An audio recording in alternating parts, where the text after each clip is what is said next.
మళ్ళీ చెప్తున్నా, మనం చేసిన ప్రతి ప్రార్థన దేవుడు విని మనకు ఆన్సర్ ఇచ్చాడు అనుకో, మనం దేవుని నమ్మినట్టు.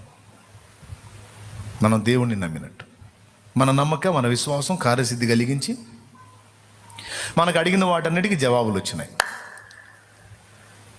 మనం అడిగిన వాటికి జవాబులు రాకపోగా దెబ్బ మీద దెబ్బ తగులుతున్నట్టు, ఏబు ఇంట్లో కలిగినట్టు వరుస శ్రమలు కలిగినాయి అనుకో, దాని అర్థం ఏంటో తెలుసా?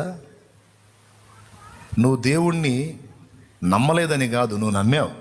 అయినా శ్రమలు వస్తున్నాయి, అయినా ఇబ్బందులు వస్తున్నాయి, అయినా దెబ్బ మీద దెబ్బ తగులుతుంది. ఎందుకని? నేను దేవుణ్ణి నమ్మక ఇట్లా వస్తుందంటే, లేదు నమ్మావు. అయితే ఇంకొకటి జరిగింది.